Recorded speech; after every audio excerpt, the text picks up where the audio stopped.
All right, so I want to welcome everyone to the April 21st Budget Committee meeting. Looks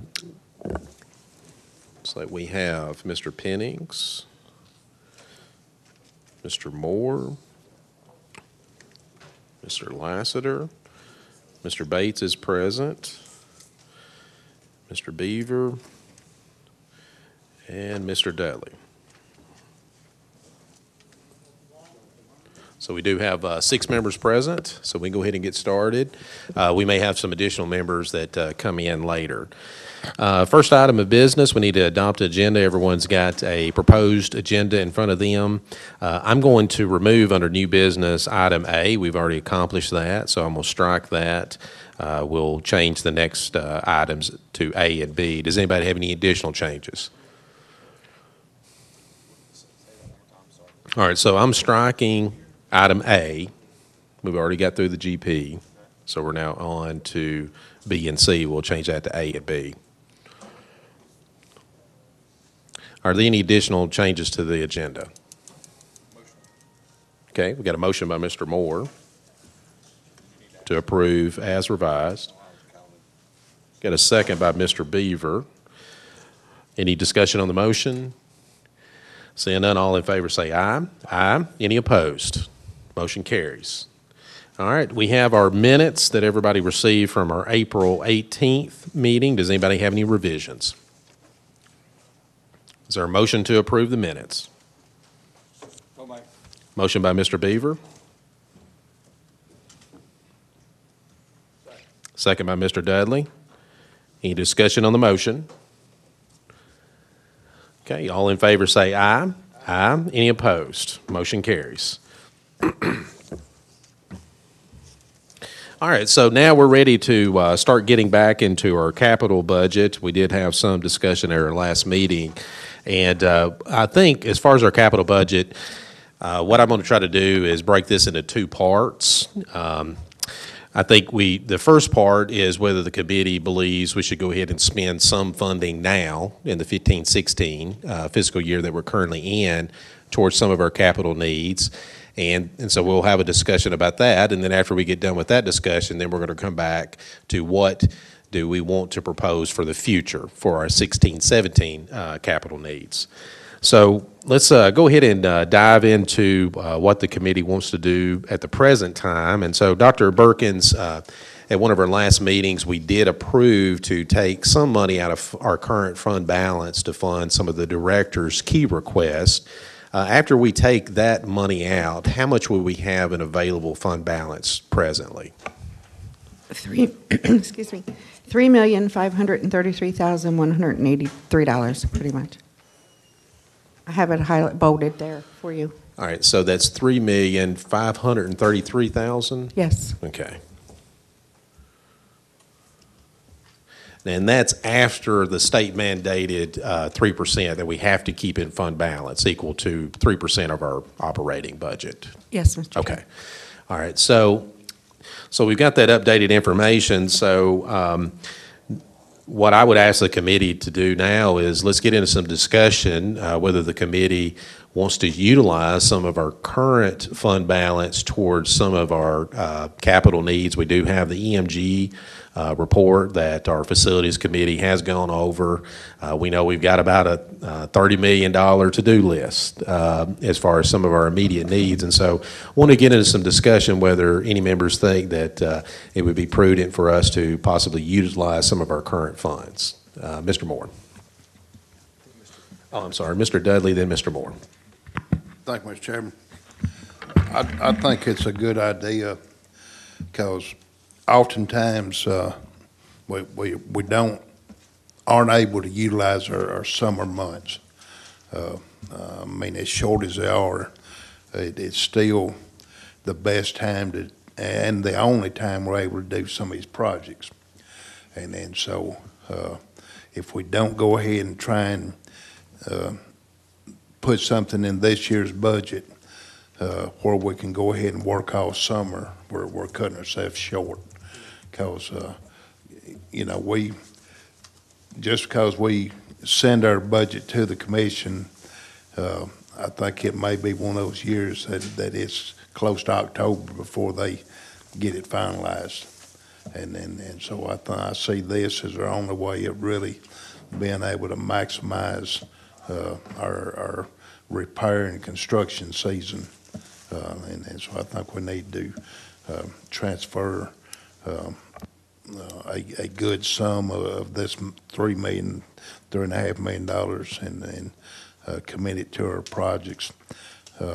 Plus, it allows us to, if we come up with something, let's say train has some issues or we find something where we're not cut short of having to go back and get approval from the commission to pull something out of fund balance. It makes it a little easier to keep going. So I think it's a positive move, and I'd like to see us do it.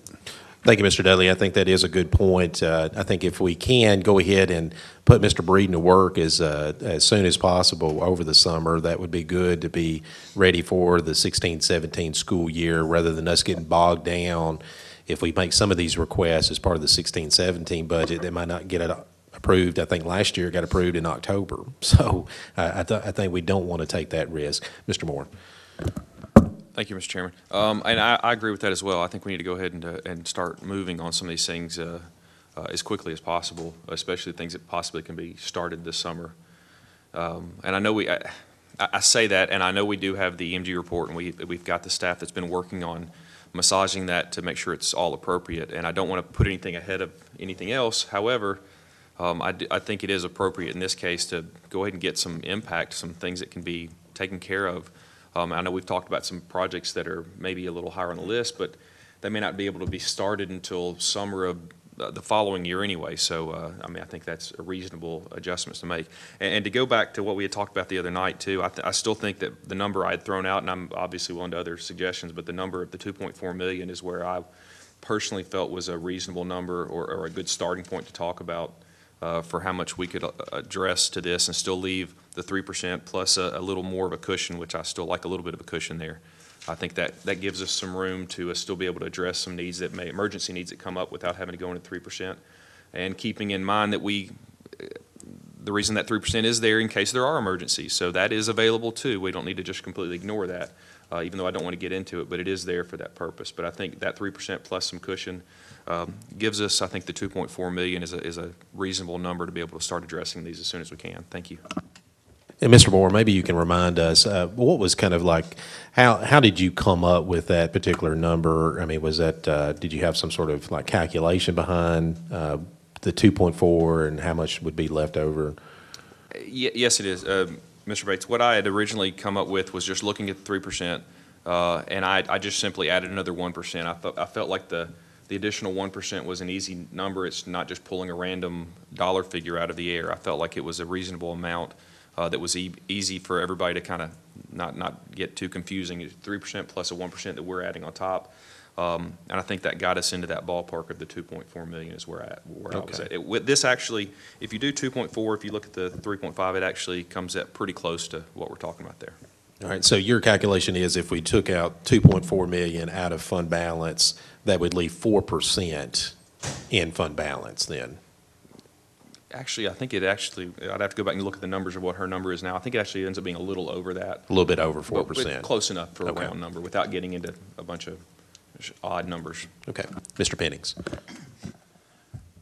I agree with Mr. Moore, but I've said before, and I still think that we need to leave at least $1 million or $1.5 million above the 3% in fund balance, because like we discussed before, if everything Mr. Breeden is trying to do was in effect now and running perfectly, things just go wrong. And I hate to see us down at the minimum if something does go wrong. And of course, you know, we're talking about some numbers to try to do some planning for budgeting purposes. Mr. Breeden, I know you did submit maybe some ideas of what you could do possibly over the summer. And I don't know if we necessarily want to kind of dive into all that tonight. That may be better dealt with in the Facilities Committee meeting to kind of iron out all the details. And we'll be having another meeting next month in May to possibly iron out those details of what we go ahead and start working on. But for tonight's purposes, Mr. Breeden, could we simply, if we did go through and ask to use 2.4 million from fund balance towards the EMG repairs, could we simply just leave it at that and then come back in our next facilities meeting to figure out all the details? In order to accomplish things in the summer, obviously, we would need to begin work immediately, putting together some of those plans. But if you would give us the go-ahead even to get some pricing, possibly come back to you with, here's a suggested list, and by the way, here's a contract or a bid. I'm not sure we could get a bid done in time, but there are most of these things we can do through a contracted price some way where we bring you the actual come and say,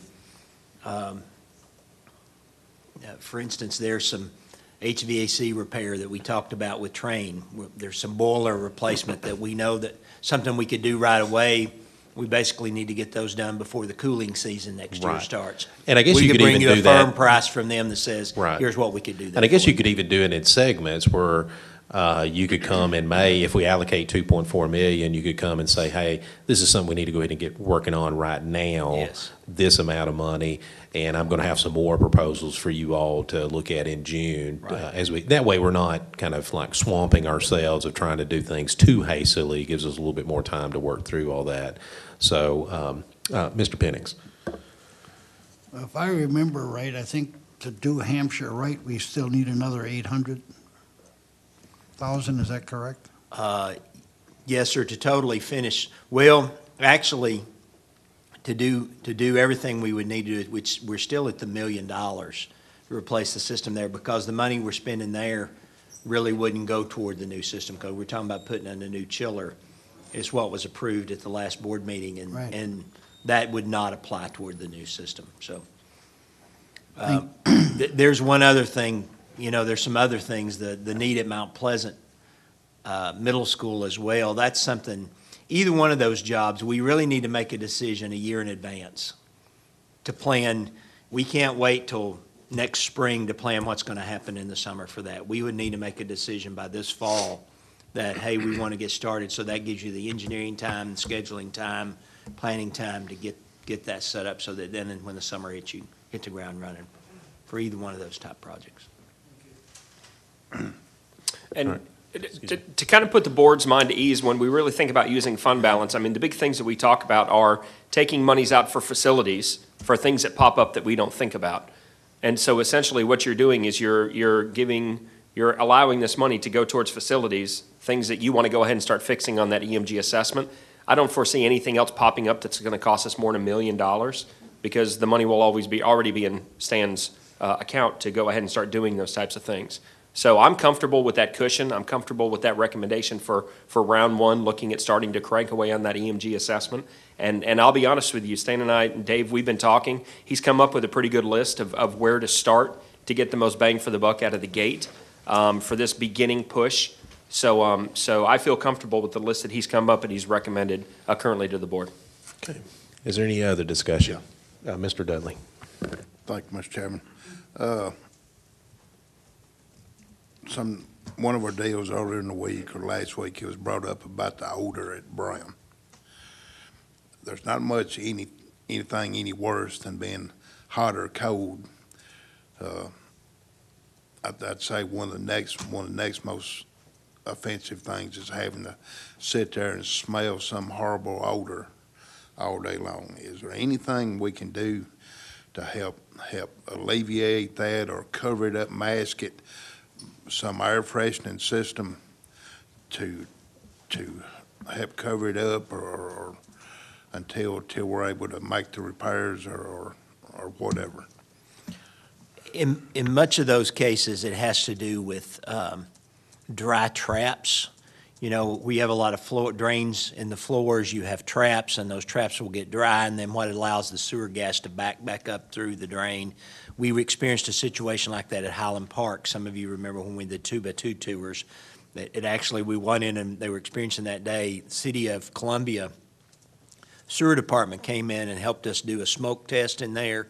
We never could find any, any leaks or anything like that. So we're trying to be more diligent. But some of that starts to happen as some of those pipes deteriorate. We just have to be a little more diligent and keeping those traps full and doing some of that.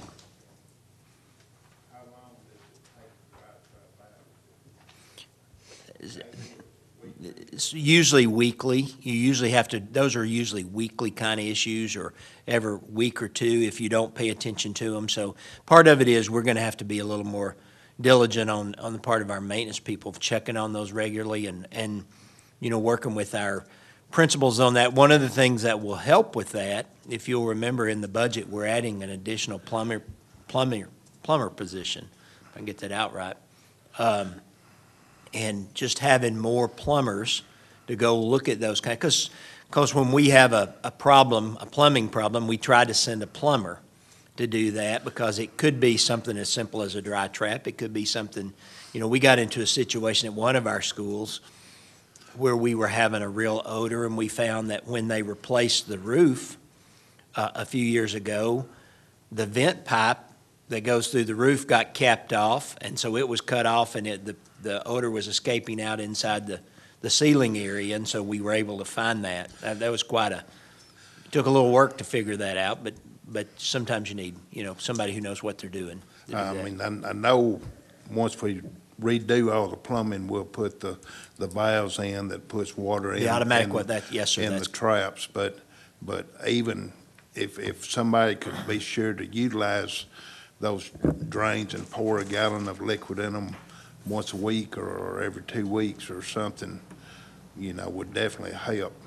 Well, and the other thing, there's another position we added in the budget where we set a building engineer type position. We hadn't decided what we're going to call, but right now in those elementary schools, we don't have anybody there to do that on a regular basis. So that could be a part of their responsibilities as well.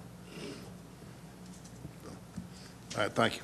All right, so is there any other discussion about possibly allocating funding now towards some of these EMG repairs? Mr. Moore? Discussion, I guess I can make a motion on that. Would Well, that if be there's, appropriate? yes, if there's no other discussion, then I'll open the floor for a motion. Well, I would like to make a motion that we would apply the $2.4 million from the fund balance towards these repairs, and obviously that we'll just leave it at that right now. Okay, is that a second, Mr. Dudley? Okay, so we have a motion by Mr. Moore to allocate $2.4 million from fund balance towards the EMG repairs? Or just leaving it, are you just saying general repairs? Can I suggest to transfer the money to allow Stan to begin working on the 5-year plan?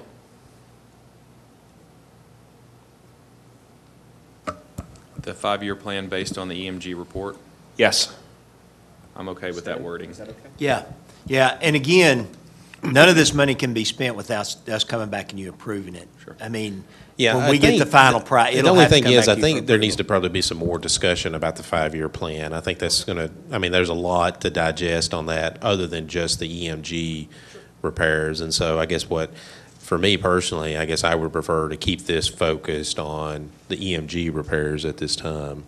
Now, we can always, I think, reallocate some of that funding if we change our mind on some of those things. But that would, just because I don't think the board and the facilities committees had an opportunity to kind of complete the specifics on that 5-year plan, that would be my preference. But I don't know, you're the move-in, so.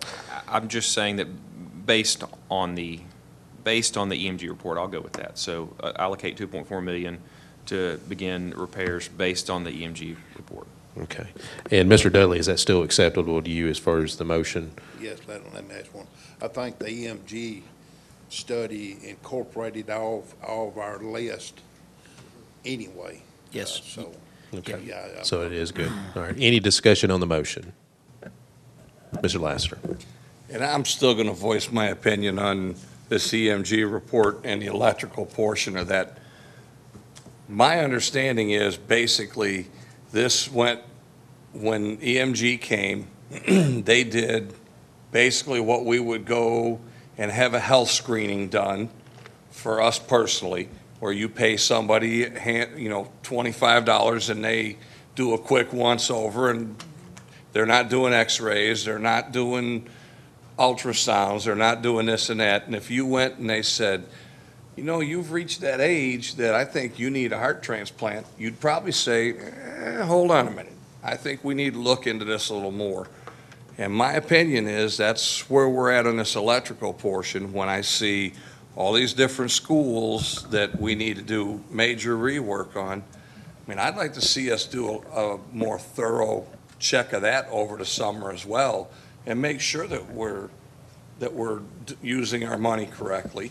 Because, like I said, I think EMG, if it's my understanding, they did what they were supposed to do. It's just we didn't ask them to go do an in-depth thing because it wasn't something you would do at that time. Right.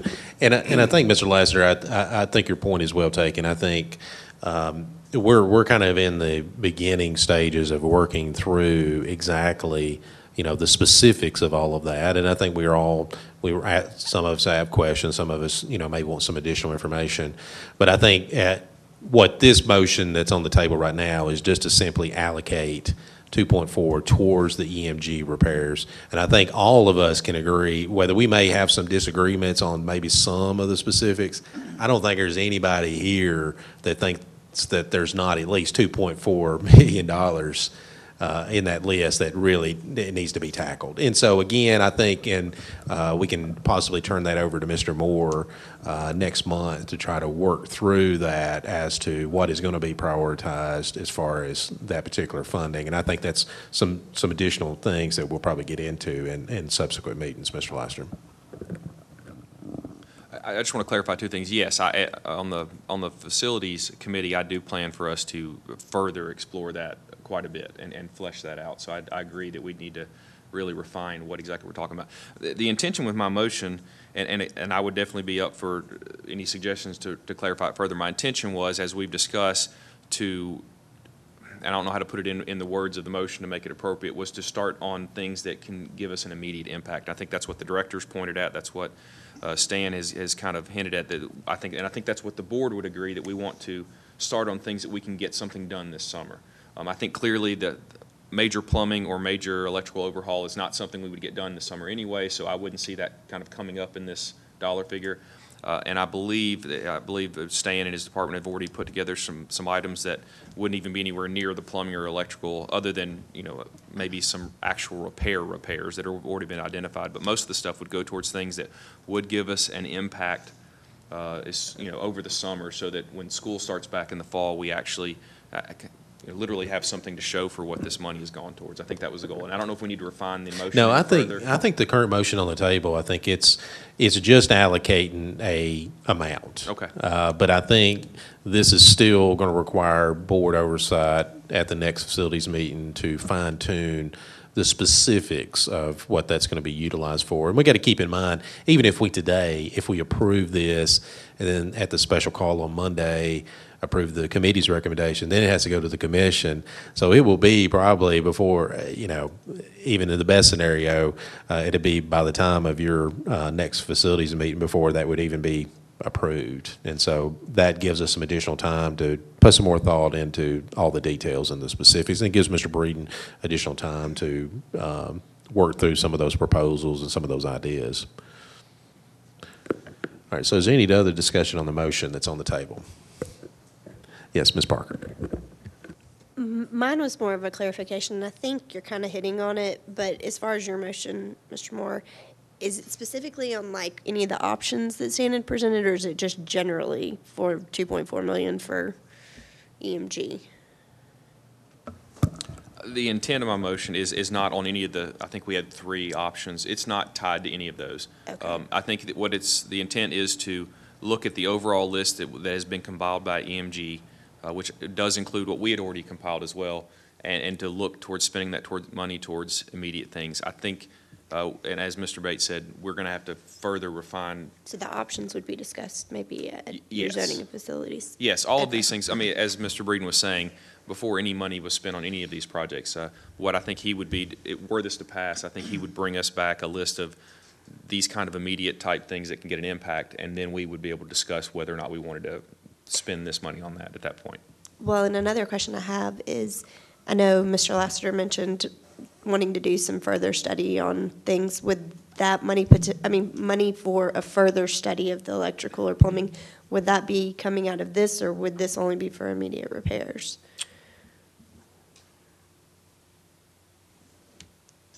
I know in speaking with Stan, I think that there's been some brief discussion about some further study. I don't think other than just discussion, it's gone any further than that. I don't know how to answer that, about what would be allowed. I just I figured think- we would address that. And Mr. Breed, maybe you can speak to this. I mean, if we do this pretty regularly, you've got money in your capital budget, and then if if a new need comes in, it's pretty easy for you for us to approve changing it from this item to this item, as long as it's of a capital nature. Right. And that's what we've done typically, is the money's set in there, and there's budgets set up for individual things, but until we actually sign a contract to spend that money, that's just a budget that's been set, and so it's reallocated oftentimes because of a need that comes up that's more pressing. Right. So we still again, have flexibility as a Right. board and as a committee for some of those things. I think that if that is the will of the committee, maybe in the next facilities meeting to, hey, let's go ahead and let's get trucking on some of those things, I think we're probably going to have some flexibility on the utilization of those funds. Okay. That is what I would say, is that, matter of fact, since you brought it up, we can just plan to discuss some of these things at our next facilities meeting and go ahead and kind of flesh some of this out and be ready to go. And I do think by then, we can bring you some hard numbers on several of those things, because we've already been working on some things that we've had meetings. I mean, we had a meeting with a door hardware lock company this week. We had one with another company on the same kind of stuff last week. That's one of the things we'd recommend right off. We're putting together a painting list for summer painting. We could start doing some of that. We've got some pricing from Train on some boiler replacement and other HVAC repair that could be done right away. So there's several of those things we could say, here are contracts we think we could sign as soon as the money's available, and we could go to work. Mr. Pennings. Well, I'm very seldom very blunt, but I'll be blunt this time. I think what we're basically doing is showing our funding body that we're willing to draw down our fund balance to fix and repair our buildings, and we're just allocating this money now to say we're going to do this, and for what a specific project we're going to do it for, we're not sure yet. Mr. Breeden will bring some projects up and we'll vote on them. Well, I think at the end of the day, we all know that EMG has told us that we've got a big to-do list. I mean, it's a $30 million immediate to-do list. This is not year 2, year 3. This is just like right now. And I think Mr. Pennings, I think what this does is shows that this board and this committee is very serious about trying to get caught up. And we're going to try to do what we can, what we do have available to make the first down payment towards that. Now, that's only going to get us so far down that list. That is just going to be a very small piece of that $30 million list. And so we're hoping that we can develop the partnerships, that we're going to get the assistance to continue to work down that list. But we're going to have to need some help on that. And so we're doing what we can do. And I think we're showing our good faith by doing that. Yes, Mr. Dudley. Thank you, Mr. Chairman. I mean, personally, I think 2.4 million, I think we've got enough repairs, immediate repairs that's going to utilize most of that money. But now if we were to try and do a study, I think we need to look at these studies and really think them through and make sure that that study is covering everything that we want it to. Because as Mr. Lassiter pointed out, we have to tell these people, perform these studies, what we want that study to include. And if so I think we have to make sure that we think them through, and then if we're going to do studies, and make sure that that study is going to cover and gather the information that we need.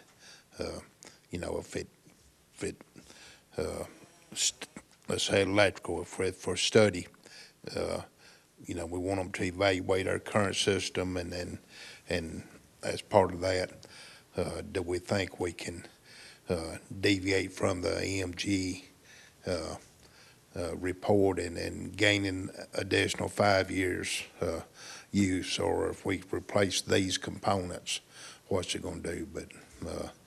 But I think there's some things EMG report we're going to have to try and stick with our timelines as close as we can, and then there's others we're going to find that there's some things that we can deviate and not necessarily have to stick to a rigid schedule. So, and then so if we do the study to determine our ability to do that, we just need to think them through. Ms. Parker. I was just going to say, I agree wholeheartedly, Mr. Dudley. I think, and that was part of my question, is because I really don't want to see a bunch of studies coming back to us, because I think when we allocated this money to EMG, we thought we were getting something that we could go forward with. And I understand there may be some things that we need to tweak along the way, but considering the to-do list that they have given us, I think if we want to show good faith to our funding body, we need to allocate this money towards the repairs and not necessarily towards another study that's going to add to the repairs list. I think that would not behoove us with our funding body. All right. So, and I also want the minutes to reflect that Ms. Parker and Ms. Powers is also present. Is there any other discussion on the motion? All right. All in favor say aye. Aye. Any opposed? All right. Motion carries unanimously. All right, so we're ready to move to the next item of business. Again, we did discuss that we're going to be talking about, as far as the capital needs, the present, what we can do presently, and then we're also going to be looking at what do we need to be doing in the future. And I know, Mr. Breeden, you provided a 5-year kind of a draft of a 5-year plan for us to look at, and we did look at that at our last facilities meeting. And I think it's a good starting point. I think it's really been thought-provoking, and I think it's that we're heading in the right direction of having those long-range plans. I do think that, again, for tonight's purposes, I'm not sure whether it's necessary for us to figure out all the details tonight.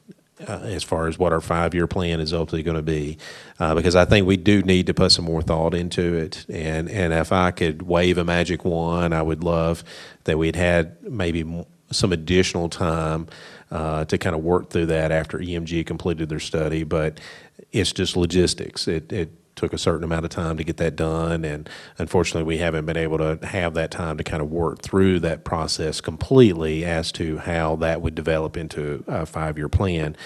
But as far as I think that when we look at the 5-year plan proposed by Mr. Breeden, we may all have some differences of opinion as to some of the specifics, like is it better to do option A or option B or option C, that sort of thing.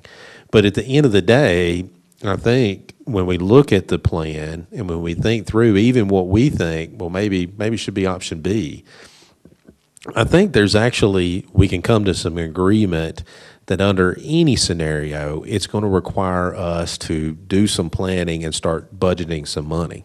Because I think under any scenario that this board and ultimately the committees figure out whether it's A, B, or C, is going to require a lot of funding to do any of those things. And that's the big thing that we've got to tackle. And I think that's what we're really dealing with tonight. What is the appropriate amount for us to allocate for planning purposes on some of these things that Mr. Breeden has brought to us? And so I'm going to suggest, and I want to get the committee's input on this, but looking at the 5-year capital plan, and maybe looking at that as to what we want to request for funding for our capital needs for 16, 17. I'm not sure if we necessarily have to tonight decide on some of these specifics. I'm thinking that we may be able to generalize on some of these things. For example, if we look at the design costs that we're looking at, Mr. Breeden, your proposal, you've allocated some money for potentially securing some sites, for some design money, and also some development money for a potential site. And again, those are all good things that are very thought-provoking. I think we're justified to spend some time on that, to get some input on all those things before we finalize and figure out what the particulars are. But I'm not sure if anybody can disagree that we need to figure out something as far as potential new schools, especially in the north end of our county, because one of the things that we're looking at, what we're doing tonight is not really planning for needs now. That's too late. I mean, if we got the needs now, we should have done that 3 years ago. What we're actually doing tonight is actually trying to look into the future maybe 3 years from now. Because if we allocate funding for maybe development of potential new schools, even if we started tonight, under the best case scenario, I'm not sure if you would be able to turn over the keys to a new school until maybe 3 years down the road. And so that's what we're dealing with tonight is it appropriate for us to go ahead and start being proactive and to start allocating funding now to figure out where do we need to have new schools, if we do need to have new schools, and what do we need to allocate for development purposes of getting potential designs, of potentially acquiring land and that sort of thing. So again, I think on some of those specifics we could probably have some disagreements on, but I think perhaps most of us would agree that regardless, whatever the options are, A, B, or C, we need to allocate some funding for development purposes, for new facilities. And so if we look at those numbers, Mr. Breeden, just looking at the numbers that you've got for potential new facilities, I added all that up, and I came up with $4,546 and $4,546,000 and 272. So what I'm thinking is for tonight, I'm not sure whether we need to actually make any decisions on specific facilities just yet, but could we simply allocate $4.5 million towards new facility development? And that would include potential design costs, potential land acquisition cost. We may need to do feasibility studies, because I'm not sure if any of us want to go and just go buy some land, and we haven't done our due diligence to look into whether is it appropriate to build a big building on. Do they have sinkholes and things like that? So that's one possibility that I'm just going to kind of throw out, that do we look at maybe figuring out a number just for new facility development and just having that general number. And again, I think in future facilities committee meetings, we can work through the details on all that. And I think all of us, some of us may want some more information on that to try to make final decisions on some of the specifics. But we need to go ahead and start planning now from a budgetary standpoint of going ahead and allocating funding for those things, and we can work through all the details and make some decisions in the future. As far as the EMG repairs, again, I think I think there's some things that are they are what they are. They're really the only items that I saw that I had a few questions on with some of the plumbing and the electrical, and I may be convinced on those. I'm not asking, for me personally, is not just to go off and run and do a study just for sake of doing a study. That's not, I don't want to do that. I just want to make sure that me personally, I want to feel like I've done my due diligence before I allocate large sum of monies that I've got a little bit more information to rely upon. It would make me feel a little more comfortable voting for some of those things if I've got more information. And I'm going to get with Mr. Breeden, and I'm going to have him carry me out to some of these things. I want to see some of these things. So I may be convinced yet on some of those things. I've never said I'm opposed to those things.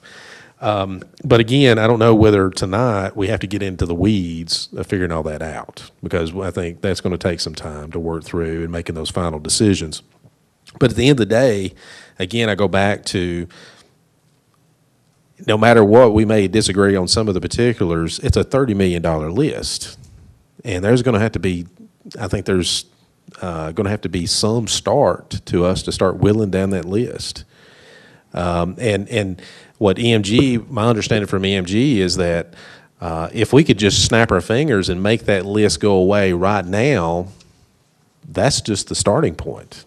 Then you need to actually start budgeting on a schedule basis for these things for year 2, year 3, year 4. And so the longer we take to whittle that list down, those year 2, year 3 things just start traffic jam. It just builds again. And so I'd like to see us to work through this list as quickly as possible. And Mr. Breeden, again, I don't know if I necessarily agree with all the particulars of the number, what you've pulled out, but I can agree that we need to probably allocate at least $9 million on this first year. And I don't know whether other committees members agree with that, but I think I don't care what anybody says, whether they may disagree on some of the particulars. I think we can all agree that there's at least $9 million worth of things that we need to get done this first year. And that's just installment number 1. That still leaves about another $20 million. And now we're trying to whittle down what we can. We've made our our deposit tonight on some of those things. So we're trying to whittle what we can down.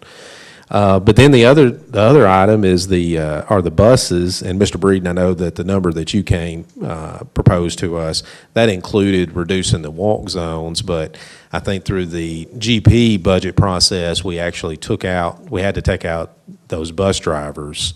So what would that number be if we don't add the new, the buses to reduce the walk zone? Let me double check to make sure I added it up correctly. I think it's 688,000. That is correct. 688,000 would be just to replace the buses that will roll off based on our replacement schedule. All right, and so what I'm just going to try to get the discussion going, just for something for all of us to kind of chew on. What my thought process is that as far as our 16-17 capital budget request, is that we request new facility development in the amount of $4.5 million. That we request money to try to tackle the EMG study repairs in the amount of $9 million, and that we request the buses, which I think is part of their schedule as far as what they purchase anyway, of the $688,000. So with that, I'm going to turn it over to the rest of the committee, and y'all can shoot all that down, or you can throw out your own proposals on how to deal with this. Mr. Dudley. I'm just curious. I don't know if Mr. Breeding and Dr. Marzak has actually done their presentation on this part. I mean, have you interjected, or have you given your thoughts on this? What we're asking here for capital programs. So he said either one of us. Do you want to speak first? I'll always defer to you. Good. We've been talking a lot about the list, both about Stan Breeden, Dave Hall, and I. We've been talking a lot, and the problem that we have is, how do you eat an elephant? Because that's what we've got. We've got an elephant before us, and you eat an elephant one bite at a time, but which bite do you take off first? And so that's where I've relied heavily on Stan and Dave's expertise. They've been in the district. They kind of have an understanding of what is out there. This has given them some more information. The elephant grew a little bit larger, And so I've referred a lot to Stan, tell us what do we need to do first? I mean, that's why he works for us, to make those kind of decisions and those kind of determinations. And from what he's been telling me, from the information he's been giving me, I've been very satisfied with what I've been hearing up to this point. I have no reason to not believe that he's trying to bite that elephant one bite at a time. But unfortunately, at this point, it's just nibbles. But we got a big elephant that we got to eat. So I have no problem deferring to Stan in any form, fashion, or capacity. And I'll just add to that, the $9 million, if you went back to what we looked at as kind of what we had identified to spend in the first year, if we tried to spread out that original upfront $29 million that they identified, we felt like $9 million would attack it in a first year. You know, our suggestion was to spread it out over 5 years and then start adding in those year 2, 3, and 4. And really, it ends up being in the $9 to $10 million range every year for those 5 years in those costs. And we think that's probably a more doable thing as far as getting the work done.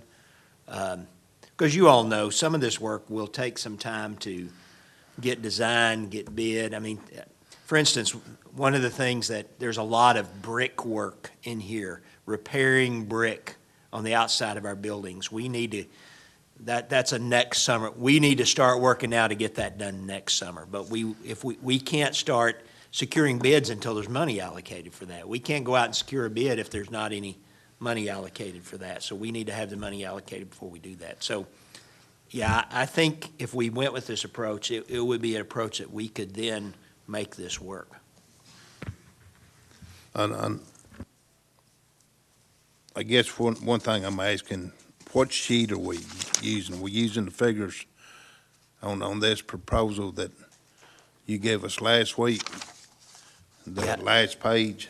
From what I understood from the figures that Mr. Bates gave, it came right off that sheet. He's pretty much, when he put together those numbers, he's looking at that first year, year 1 off of that last page 5-year plan. That's Okay. what those numbers add up to. Okay. For those of you that haven't been around, I know most of you have been around for the Central project, but you have to realize Central, the site, it was decided years ago to rebuild on that site. You don't understand how controversial this is getting ready to get into when we start selecting sites. We're going to have people that want it here and there for each of their own reasoning. We're going to have people that will try and force us to utilize sites that have so many problems associated with them. I mean, some of these sites are going to be either on top of a mountain. Some of them will be in a floodplain that has its issues. Some of them will be solid rock that you have to blast for everything you do. You have to import dirt because there's actually only 2 inches of dirt on top of some of these rock. And so when we come down to selecting sites, it's going to be an awakening for most of you. I can guarantee you that. We're going to have people trying to be fair. I mean, I enjoy that I sort of represent the Spring Hill area, and then Spring Hill has had its share of newer buildings. I think Spring Hill has had more newer schools than any part of the county. And then I don't necessarily want it to be that. I want us to determine through our 5-year plan where are the schools needed. And then if there shows that they're needed to be built here in Columbia, I'm all for that. If they need to be at Mount Pleasant or Cullioca or wherever, I'm willing to do what is best for the system. I'm not just looking totally at Spring Hill and wanting everything to come to Spring Hill. But, I think our 5-year plan, we need to further continue looking where do we have the capacity issues now or shortly to come, and so we've got a long way to go, but I think setting aside funds for that we have to start doing. The county commission is going to get involved. There's going to be some that wants everything built here in Columbia. There's some that wants everything built on the east side of Columbia, out here on this TVA land, what I call the TVA land, which has got a lot of issues. Like I say, there is a lot of rock there. Lack of services. We had to determine where the services are. Is sewer and water and electricity available?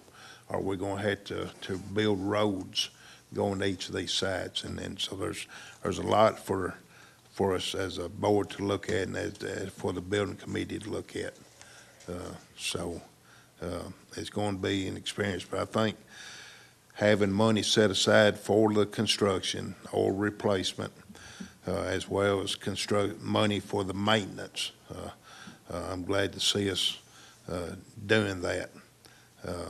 The buses, typically in the past, the county has paid for our buses. We didn't have to pull that out of our funds, but we need to ask and then show them that we have a plan for replacing the buses as needed.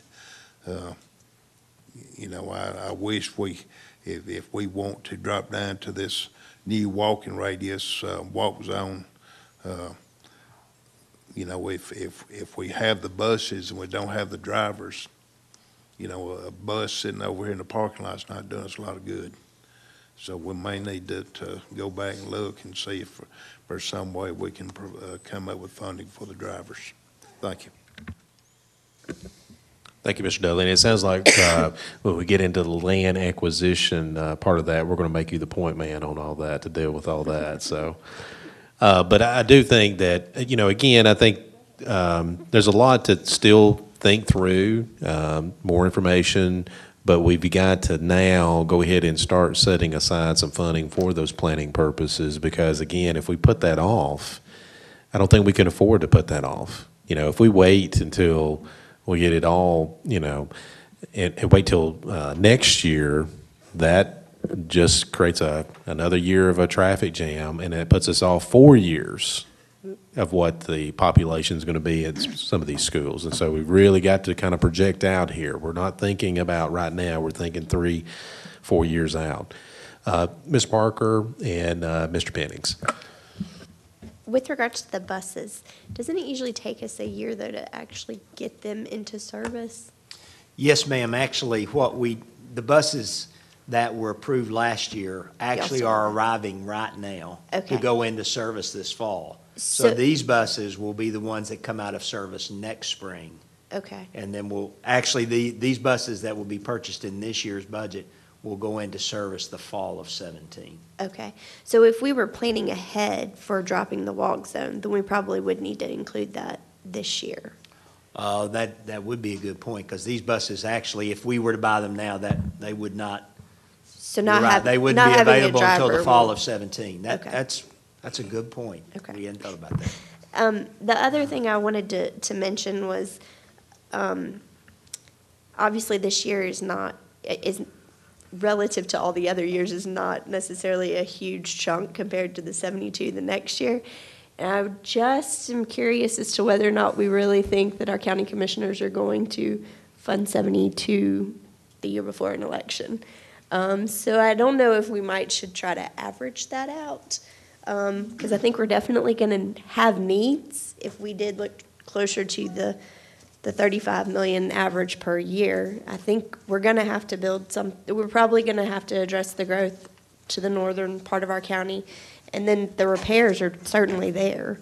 And I'm a little hesitant to lock ourselves into this $14 million number the first year, mainly because I know that we haven't fleshed out what we really want to do in that first year. But if we approve that amount, I'm worried that people, commissioners, community who really haven't had a chance to speak about this 5-year plan are going to say, oh, well, that means this is happening. And that's not necessarily the case. You know, I really appreciate what the staff has done as far as putting this together, but I know I happened to be in Baker on Monday, and there were some really upset teachers and some really upset staff members that it had gotten tweeted out that their school was going away. And you can understand that because they feel like they have a good team. So, and I'm not saying that ultimately that's not the decision that this board will have to make, but that's, if we say that we're going to approve $14 million and that includes designing a new McDowell, then I think they're going to have some more concerns. But if we keep it broad, like we did with the 2.4, I think that might. And that's really my point. I'm not comfortable approving these specifics, to be honest with you, because of some of the things what you've mentioned, and I don't know whether I'll be convinced of those things.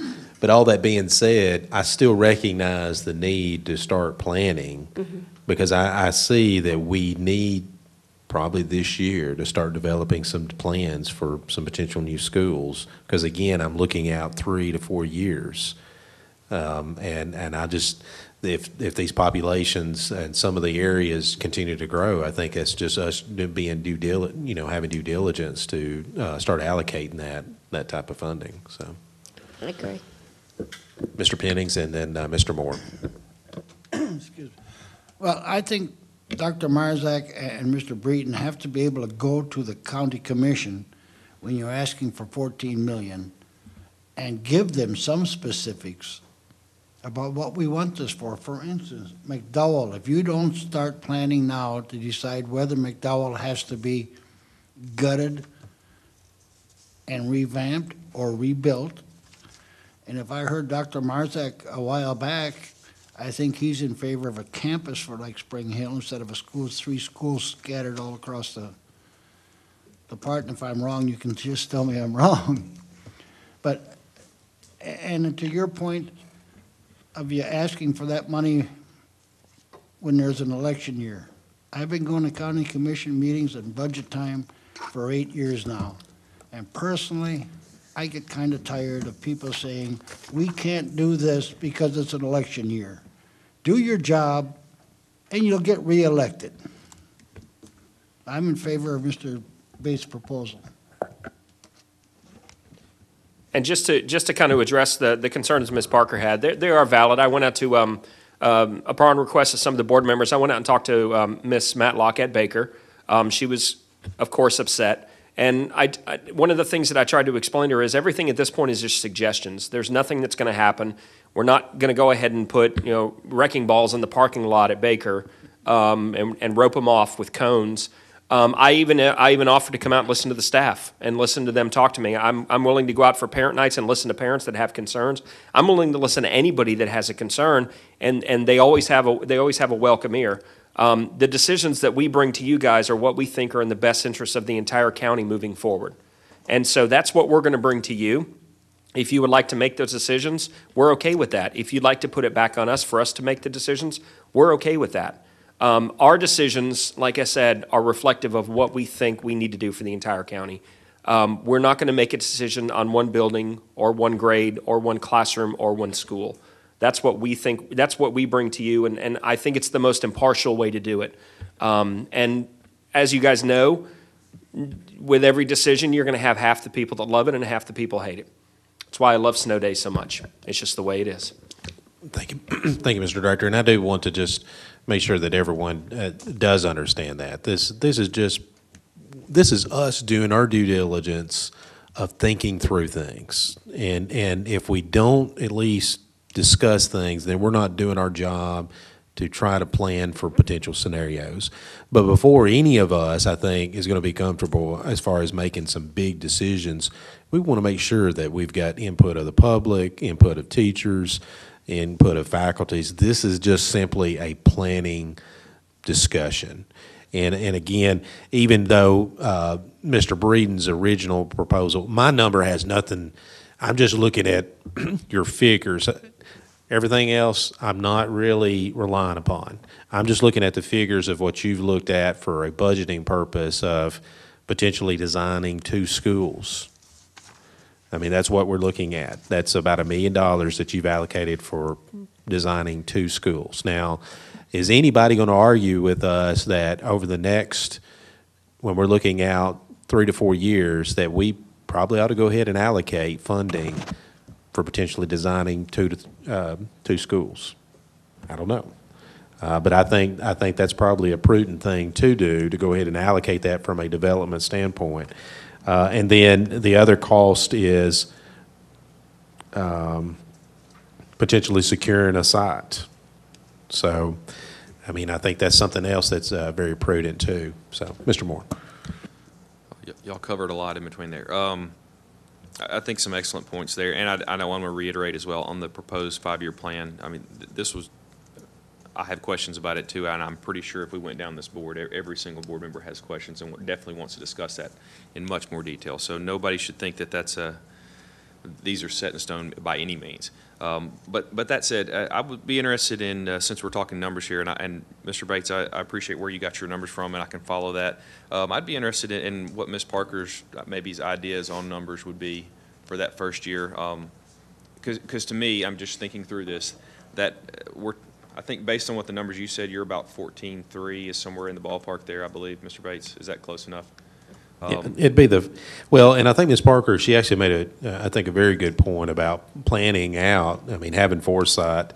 Maybe we do need to go ahead and request funding for the buses, since those buses will not be here until next year anyway. And maybe by then we can have the, flexibility in our GP to be able to have those bus drivers then. So if you added that back, then that would be around the $14.9 million. Okay. Well, I guess, again, I would be interested in her numbers. I'm trying to, I understand that we can't take the county commission's predictions with too much weight. We do have to do what we need to do on this board. So I guess I'd like some more information or some more input from other board members on what the numbers they think. Because I'm thinking it needs, definitely I would probably include the numbers for the additional buses, just for the planning aspect of that. I think it makes good sense. And then, I don't know, my number just ends up coming somewhere closer to 17 or 18 million.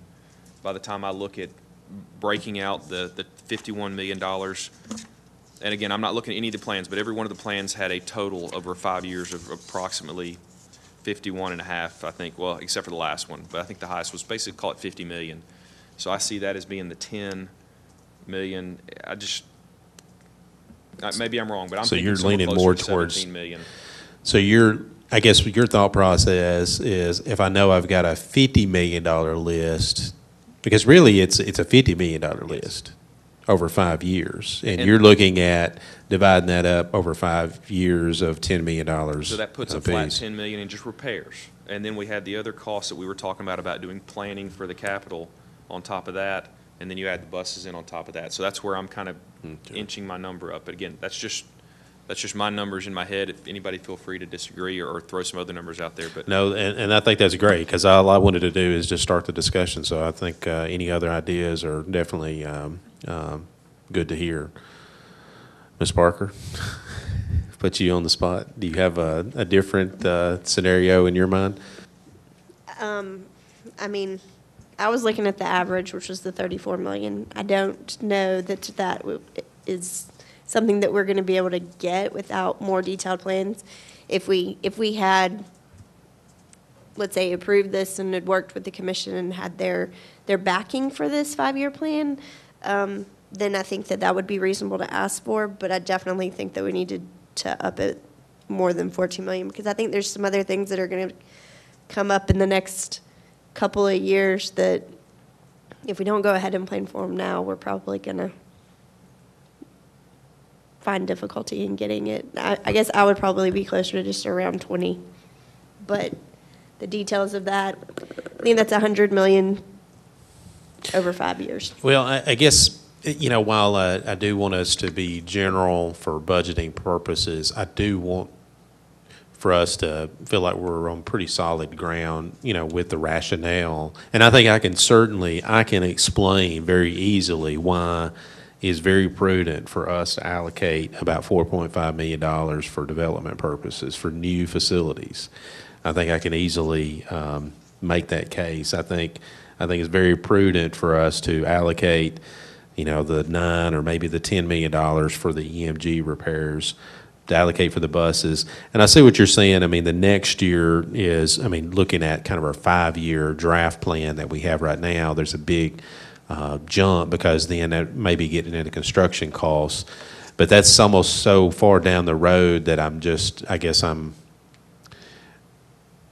it's hard for me to make that request until those things start becoming more, into fruition, I guess. To be asking for, to be relying upon that number just yet, I guess. Well, there is $500,000 in that first year for develop a new site for central office in an alternative school. And then that's Right. assuming the sale. And then the following year is relocating. So I'm not really sure where we would be putting central office in an alternative school that next year. Would that not need to be together? Well, and really, I don't know if I think that's something that, to me, requires some more discussion for all of us to get all the particulars before, we can really pull any triggers or make any decisions on any of that. I'm looking at more just, what is probably a good general amount for just all design purposes, whether it's about that or about something else. I mean, it just seems like with the growth of our school system right now, we need to start allocating some money, and I think that money could be utilized for planning purposes. Again, I think we got to work through all the details, but I think I'm pretty secure that that money would be appropriate for those needs. So, but again, I don't know about all the details. I'm looking at more on the right side of the sheet rather than the specifics, because I don't feel like we've adopted those specifics yet, and I'm not necessarily comfortable adopting any specifics yet myself.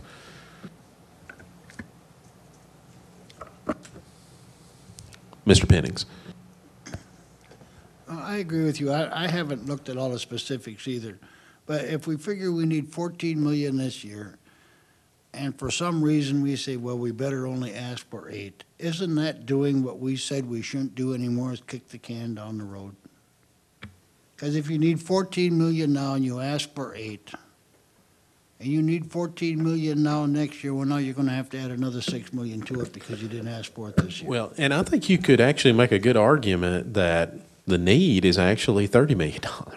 That's what EMG said. It is an immediate needs. And so I think if you just really laid everything out there and what is really backed up, and we asked everybody to come, we asked the public to give us input, we asked other leaders to be able to provide their input. Nobody was there to say, no, that's not a legitimate need. And so I think if you were just really relying upon the needs, that would be the amount that you would ask for. Now, I want to be practical too, that if Mr. Breeden had $30 million to work with, I don't think his office could work through all that in 1 year. And so I don't know if that's really being practical. And I want to be reasonable and practical with our request, as well. So.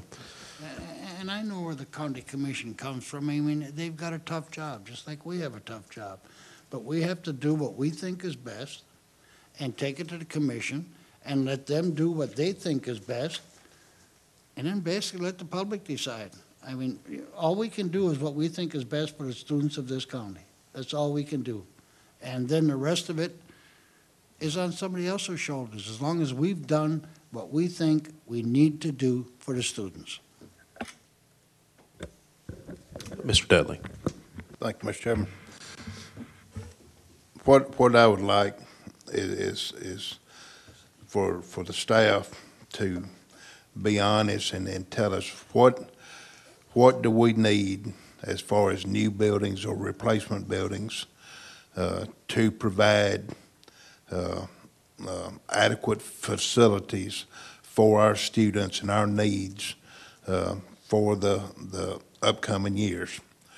And then also, what is it going to take to catch up on the maintenance on our existing buildings to bring them back into what is a reasonable expectation, so that we can sort of be able to look at our maintenance program and set up schedules as far as this heating and air normally has a normal lifespan of X number of years.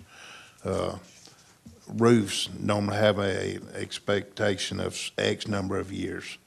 And to where we're all caught up.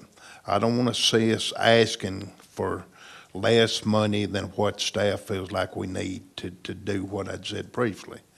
At the same time, I don't want us putting a lot of extra money in our requests and asking for more money than what we need. You know, I think we need to do ask the commission for what it takes to do our jobs. And I try not to let election years interfere in any of my decisions. You know, I feel like I'm here at the pleasure of the constituents that voted me in.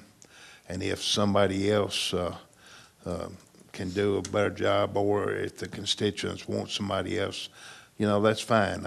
You know, I'm not going to say my feelings would be hurt if I didn't get elected, but I've always tried to be honest with them and tell them what I thought we needed for the school system.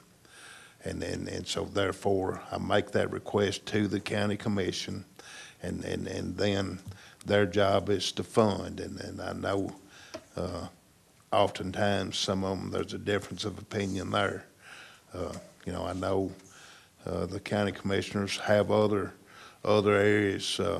You know, the school system does take the largest chunk of the county's budget, but there's also needs for other stuff, roads, our criminal justice system. You know, and I know the county still wants to build that justice center. So they've got issues there. There's always roads that need additional money. The sheriff's department can always use more officers. Our county fire protection is always lacking. We still have water people in our county that don't have any access to public water. So you know, the commission's got a lot of issues too.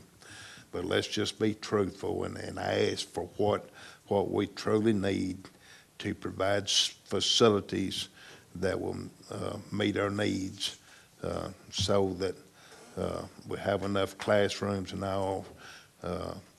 So when Dr. Marzak presents his plans from on how to improve the system, that our kids are not out in the street using that for our classroom.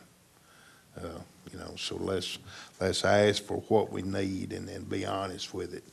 And you know, let's not let it, the fact that 5 members on this board, 5 positions, I guess, is up for election this year.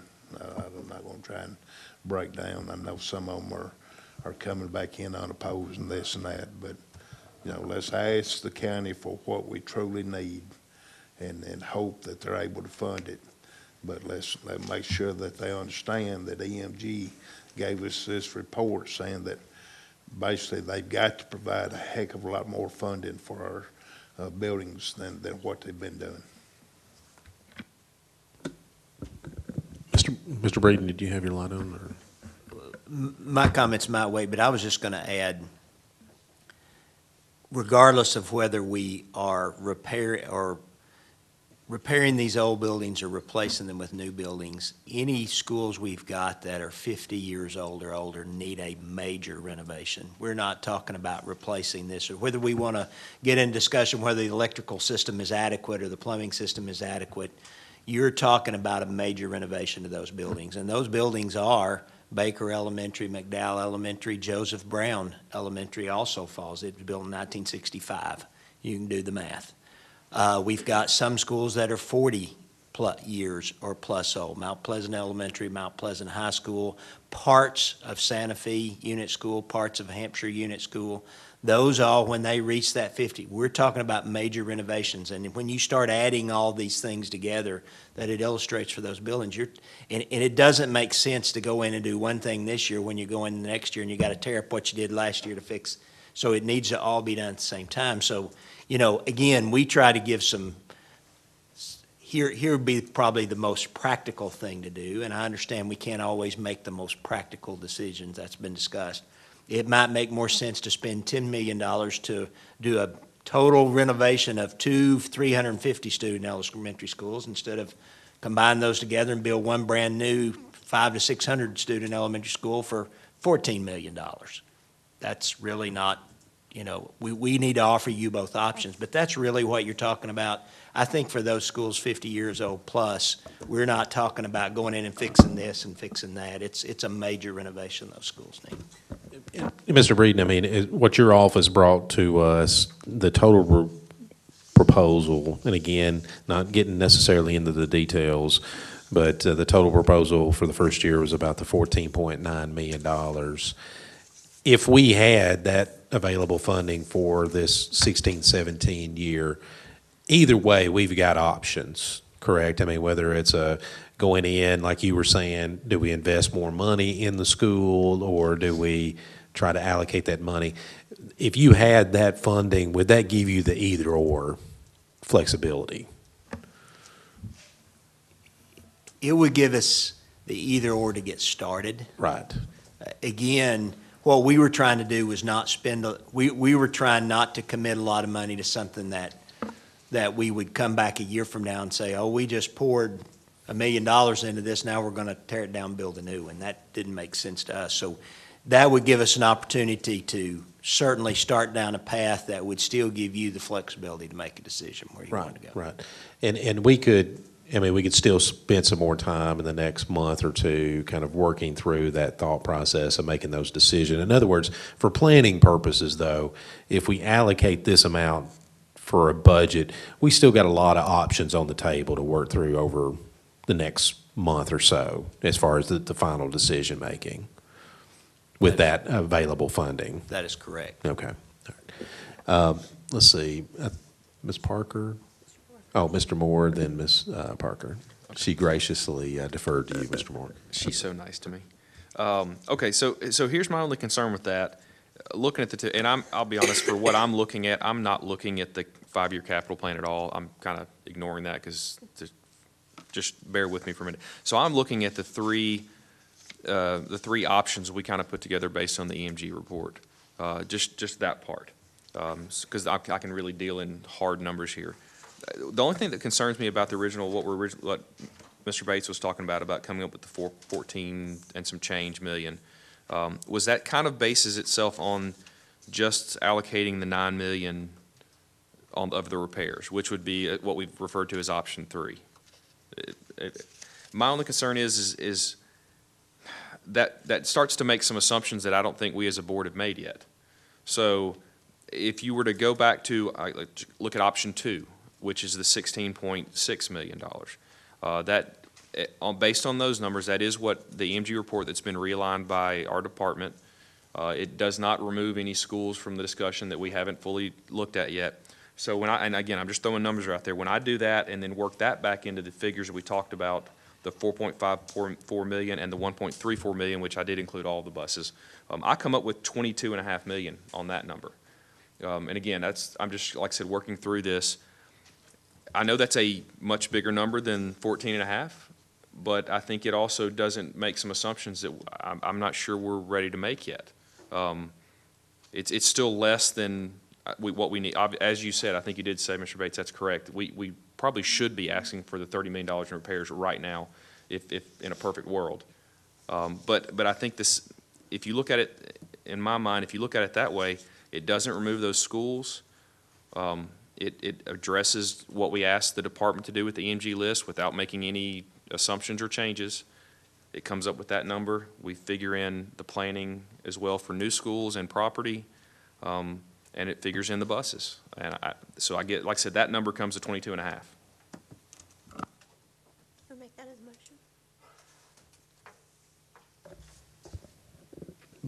leave that open for discussion at this point. Well, and I think this discussion is good. I think maybe we're working towards a consensus, and maybe by the time we get to a motion, maybe we'll be unanimous on this. But let's keep thinking it through. I think this is all good. Ms. Parker. I was just going to say, I know we're not supposed to be looking at the details, but we are kind of looking at the details, and the details are already kind of out there. So when I look at the 5-year plan and we're talking about designing new high schools, new elementary schools down the road, things like that. And I think from talking to Dr. Marzak and talking to Stan before, they had talked about plans that we could use at various sites. So I think that is money that we can actually tell the commission that it will be a good use of their money, because it can be replicated in other areas, I would hope. Otherwise, I would have a hard time asking for specifically for the design costs, just because otherwise I would be worried that we're going to end up with a bunch. I think you can ask Bob Duncan. There's a bunch of stuff that the county has bought plans for, and I just don't want us to end up like that. But if we can develop plans for whatever it's going to be, elementary, middle, high school, I think that's a good use of our funds and is us thinking ahead. And I would certainly be in favor of that. And I'm leaning more towards Mr. Moore's, because, again, I think we really do need to look at what we want for the school system as a whole. And, you know, talking about combining schools or, you know, consolidating or anything like that, I mean, I'm not necessarily opposed to it, but I think it's something that we just have to talk out. So I don't want it to appear like I'm upset about that. I know some people were, but I think that, in all honesty, we as a county have not always made decisions based on what's fiscally responsible or what's in the best interest of the whole county, as opposed to just maybe what a certain group wanted. And I just want us to think about, I mean, when I went into the school the other day, they were like, well, you're my representative. I'm like, no, I'm really not your representative. I represent the entire county. And I think that's what we as a board try to do. So if we go to the commission and present something that is for the entire county's benefit, we just may need to flesh out how to make sure we're addressing everything from north to south in the county. Mr. Dudley. Were you talking about the school plans, once we've engineered a elementary concept and once we've engineered a middle school concept and a high school, being able to reuse those same plans each time, correct? You know, I've heard that same thing ever since I've been on the board. When I first come on, I thought the board at that time decided we was going to try and use the concept of the building at Marvin Wright as far as our elementaries. That was going, you know, some of them said, well, we've already got that design down. We've paid for it now. Now we should be able to save costs and use that same plan all from now on. The same with the middle school, Spring Hill Middle School, you know. The board was told, well, you've got this design down and we should be able to utilize it. Central, the same thing was said. But the problem is each and every time we have something that comes up and we're told that well, engineering standards have changed. And so you can't rely on what you've already got. You've got to go through and redo it all because the fire marshal has changed his standards, or this group has changed his standards, or our administration doesn't want to teach those courses, and so you've got to re-engineer. You know, I don't know what Winston County does. I don't know if they, Winston County and Rutherford County, I was told, have got their plans down and they're able to do that, and how they're able to do it, I don't know. Mr. Breeden, I know, has had some contact with them, and hopefully he's learning a lot there. But you know, we've got to figure out a design and see if there's something we can do You know, I know some people don't want two-story buildings. Some people want single-story buildings. Some people don't want wings in a H pattern. They want a K type pattern. I mean, I've heard all kinds of stuff in the last 10 years. So how and we're able to come up with a plan that's going to work for all of our schools built in the future. I hope we can do something. I am beginning to lean towards Mr. Moore's feelings of going ahead and asking for Plan 2, I guess. Is that what one you're sort of? That is the one I'd base my numbers off of. So, you know, I am beginning to lean towards that, because I do want to make the county commission aware that hey, EMG report says we've got a lot of catching up, and that to get to where they feel like we should be is going to cost a lot of dollars. Thank you. Thank you, Mr. Dudley. And I think you made some good points. It is frustrating, I guess, to be told different things, like on the designs and stuff. I'm hoping that maybe we're getting a little bit more experience with this process, with the central build, and having a construction manager through that process, I think was very good. And I think that may be one of the things that we've learned from that process, of maybe having those construction managers lined up before even the design part of things, that they may be able to help us to be able to be wise with our money on the front end on a lot of those things. So, yeah, I guess, Mr. Moore, I mean, I see what your thought process is. And like I said before, I mean, while I think we still need some more time to figure out all the details, what my thoughts are is, whether you're behind curtain A, B, or C, any of those things are going to cost a lot of money. And I think what Mr. Moore's point is that, well, if you want to make sure you at least preserve the possibility of option A, then you maybe need to go ahead and allocate that amount for the EMG repairs, so that you still have that potential option to look at. And that would be we're looking at trying to make a down payment. If we're trying to get called up, I think there's something to be said that if you're starting out with a $30 million immediate list, that would go a long ways towards helping us to start getting called up. That would be almost half of that immediate need list. That would maybe give us some breathing room down in the future. So, we almost need to call them Elephant A, Elephant B, and Elephant C. Right. They're all big ones. Right. Exactly. That's my point. They're big either, no matter how you cut that up. True. And Mr. Moore, now you were talking though previously about looking at the total 5-year figure. If you add all that up, that's about a $51 million price tag. And so I was thinking maybe initially you were thinking about taking that total price tag and dividing it up by 5 years, but are you leaning more towards the 1-year option that what our central office came up with? And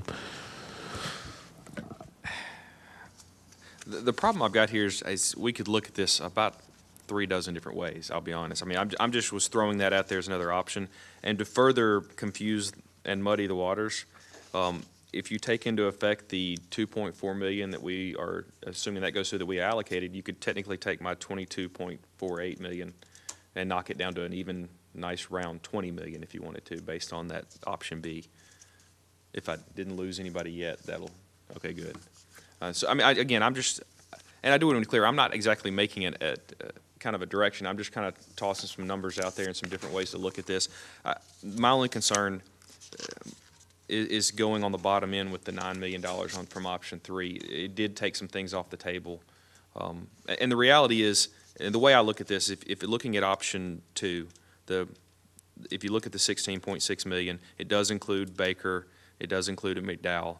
And the reality is, if over the next year and months of our discussions, we decide that maybe we do need to do something different with those schools than repair them, as you've said many times, we've still got places to spend that money. So it's not like it's not going to have a place to go.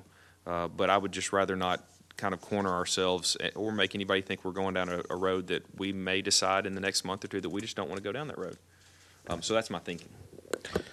All right, Mr. Lasser, I haven't seen your light come on. We need you to get in here to help us get through to the final. What's your thoughts on all this?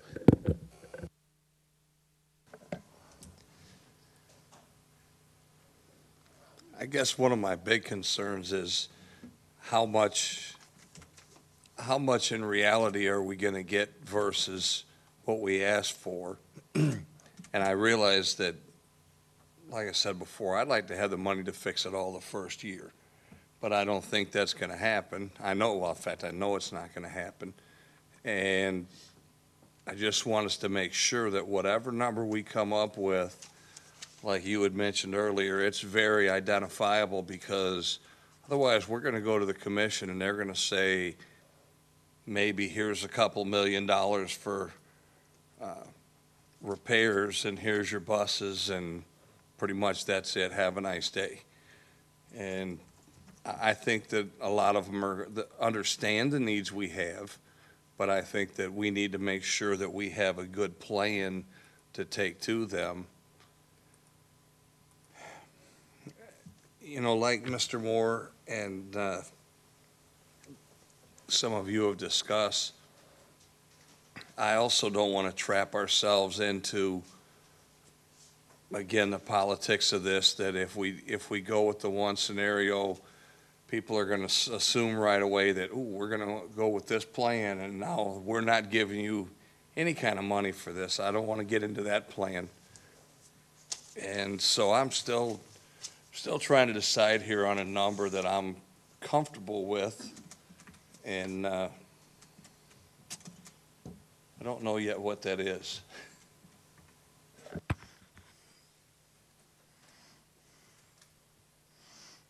I got my calculator out. All right, so here's a thought. What EMG has told us is that this is not about the future. This is what you should have done yesterday, is a $30 million list, okay? I think we can, in good faith, in the total amount, I think, Mr. Breeden's the $29,389 that you've got on the first sheet. And the problem is that's just to get caught up. Other things are still in the queue, so to speak. This year, things are going to go out. Next year, things are going to go out. So it's just going to continue to build. But we got to deal with that elephant. And as the director said, I think the only way you can eat an elephant is one bite at a time. I think it would be very reasonable, though, to go to them and say, look, these are things that the can got kicked down the road. Now it's landed in our lap. This is the amount. This is just to try to get us caught up. Well, you all, in good faith, at least this year, help us to whittle that down in half. And that would be so if you had the 29,389,863 divided by 2 would be around $14.6 million. So that would be half of that, to whittle that down in half. And then maybe next year they can come back and knock out the next half, and then we can start getting caught back up. And again, we've shown our due diligence by taking some of that other half, what we could do, we've applied to it. So maybe next year it won't be as big for them, assuming things don't go out. But to me, I think it's a very reasonable request. Look, this is what we're stuck with. This is what, we've got to address. Can you all, at least this year, help us with trying to get halfway back to square one? Mr. Bennings. Well, and it's not just the commission that's kicked the can down the road. I mean, I'm here almost 8 years. We've kicked the can down the road. We let the commission force us to kick the can down the road. They kicked the can down the road because they didn't want to raise taxes. And I agree with Dr. Marzak. We have to take a huge bite out of the elephant, but you have to subdue it first. You can't subdue it with a $4 million BB gun. You need a bigger rifle, like a 22 million. So, I mean, that's my opinion. We have to start saying this is what we need or these schools are going to start falling down around our students' shoulders. And basically, that's what some of the schools are doing.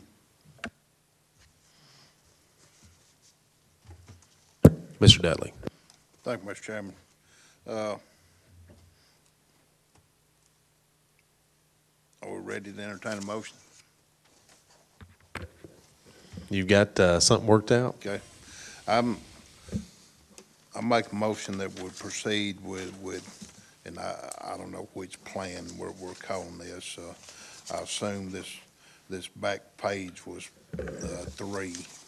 But anyway, the 5-year plan realigned by MCPS, for column 1 has $16,597,163. I make a motion, we proceed with that plan and whatever one it be. All right, and so, Mr. Dudley, what about some of these additional costs, such as potential design costs and things like that? Do you want to make that part of your motion, or do you just want to take it one step at a time? I was figuring this year 1, the only deviation is where Mr. Breeding is showing 19,210. I was going to interject that $16 million figure there, and everything else would have stayed the same. All right, and because I don't want us to necessarily be locked into the specifics of this, I would rather us to be general right now. If I could maybe restate your motion, Mr. Dudley, and maybe you can tell me whether this is your intention or not. Is your motion to allocate new facility development in the total amount of $4.5 million?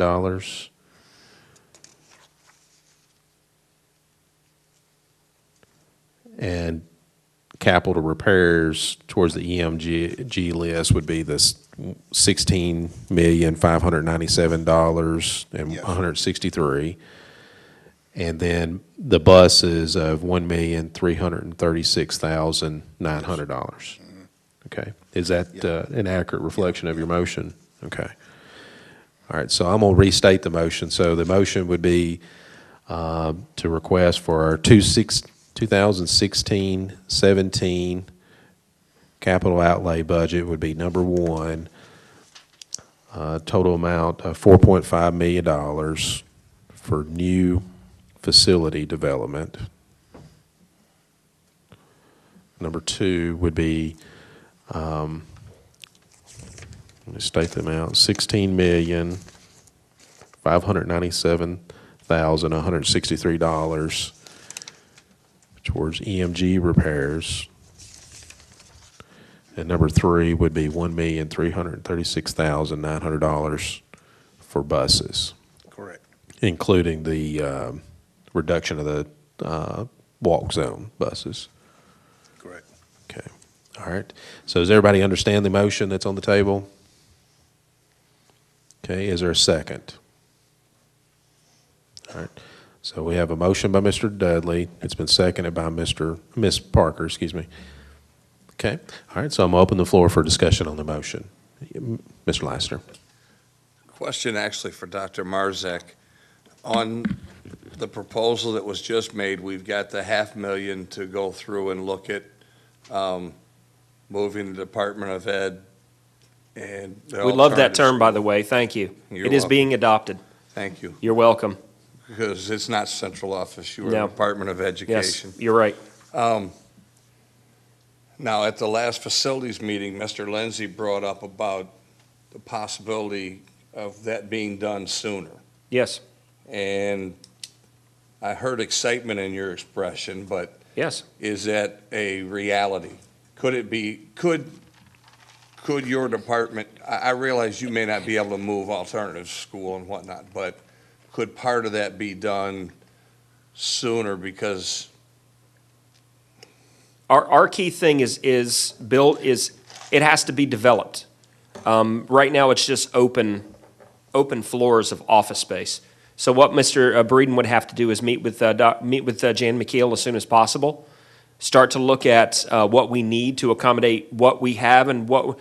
Here's another thing: as we can begin to grow as a district, the Department of Ed will grow as well to serve the needs of the students. Basically, what has happened in Williamson County as they've grown, the central services has grown as well to meet the demand of what has come across. So, building for what we have now, I think, would be foolhardy. Building for what we need would be better, and it's not going to be another 20 or 30,000 square feet. We're not going to need that, but we're going to need some additional space for growth as well with the new. I love saying this term, with the new Maury County Department of Education. So he has to meet quickly with Ms. McKeel. We've got to start looking, and as soon as you guys give us the green light, he begins working. The process starts. And I guess what I'm trying to get at is before the end of the next budget cycle, could you be we will be moved? vacated You could before be- the next budget cycle. We will be gone. Okay, so in 17, 18 is where we're looking at relocate CO. Okay, so relocate the Department of Ed. Yeah. Do we need to move that up into the 16, 17? If you're going to try to relocate before the end of the 16, 17 year, do you need some additional monies up in that category? You know, we have not got hard numbers on exactly what this would cost. In order to accomplish both the Department of Education, won't call it CO anymore. At that point, this was early on, that was a very brief abbreviation, and the alternative school.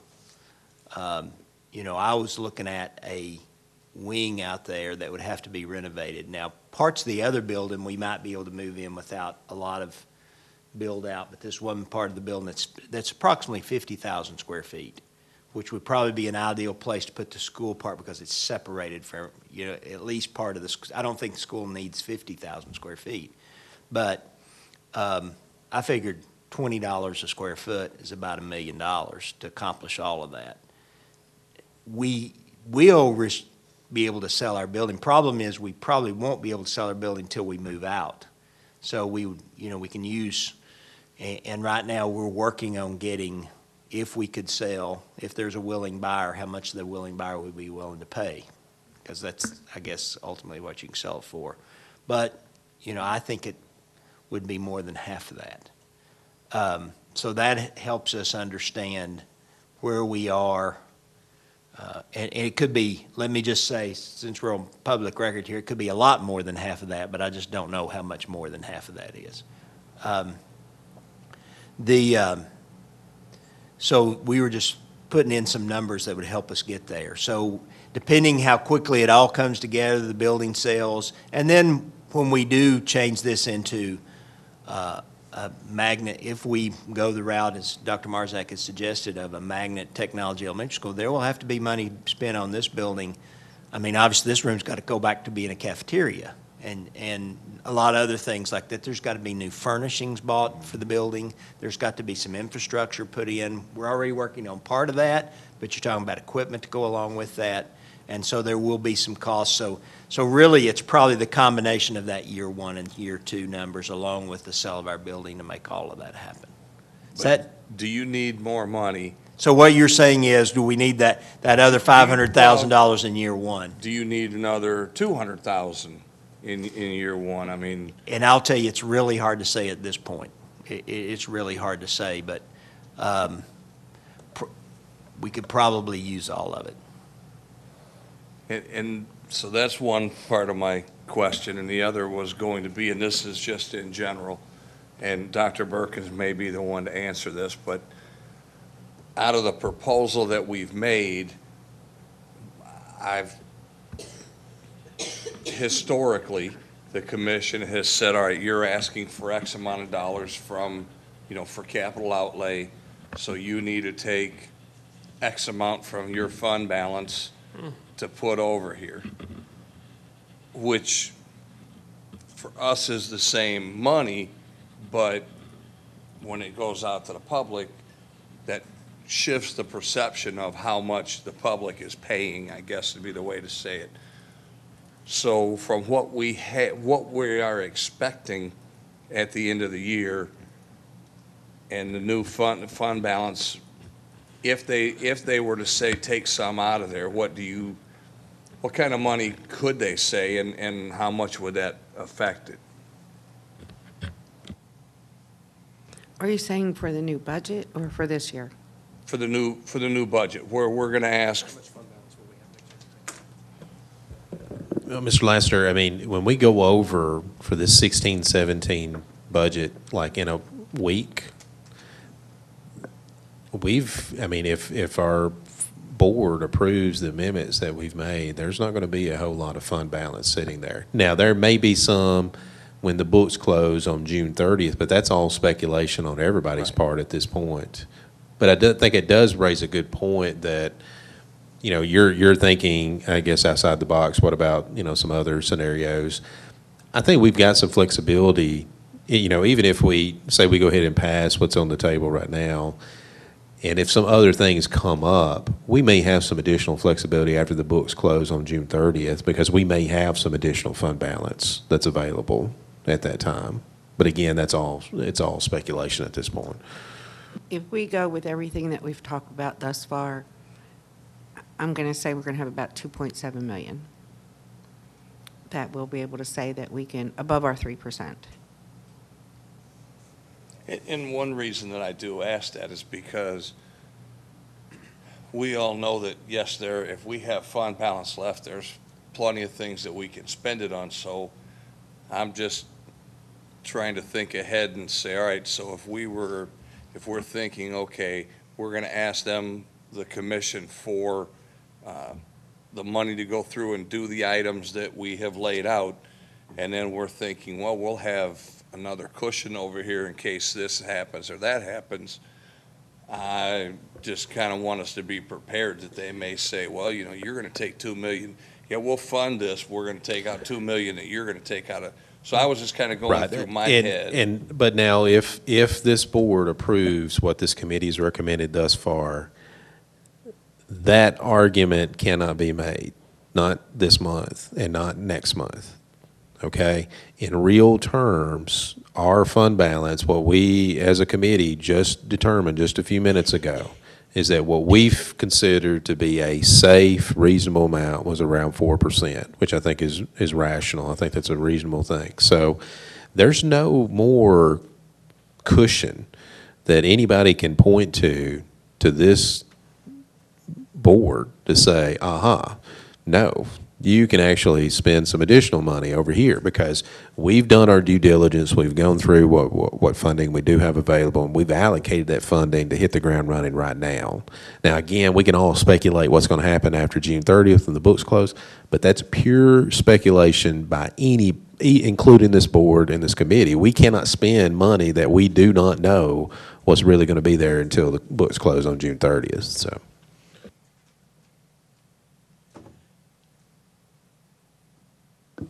Mr. Dudley. I'm sorry.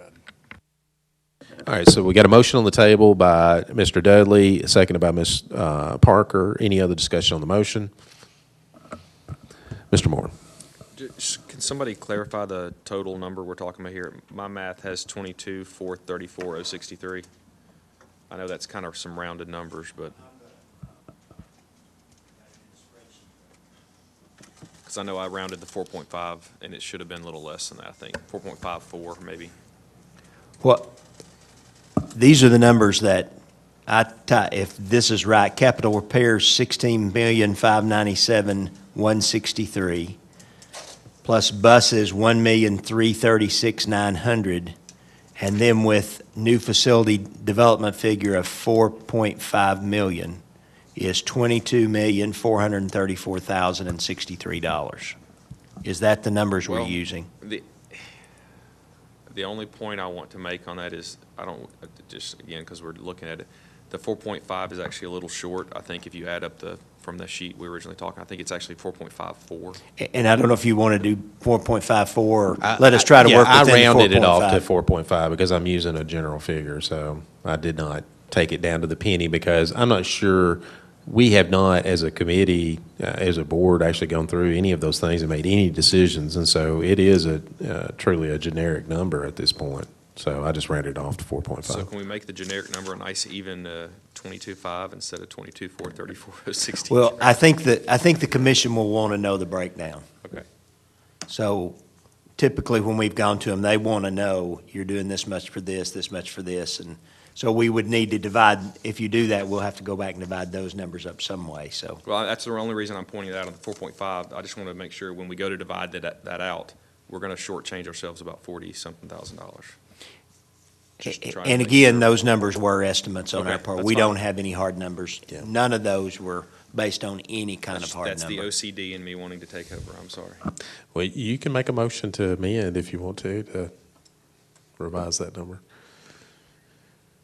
All right, so we still have a motion on the table. It's been seconded. Any other discussion on the motion? All right. Seeing none, all in favor say aye. Aye. Any opposed? Motion passes unanimously. All right, so we are done with our capital, 2016-17 capital budget. We do have on the agenda our food service budget, and we have Mr. Parkhurst here. Yes. Oh, yes, I'm sorry. Let's take 5 minutes, sure. So we'll come back at 8 o'clock.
All right, sorry, we're running behind. We're a little bit after 8 o'clock, so we'll go ahead and get cranked up.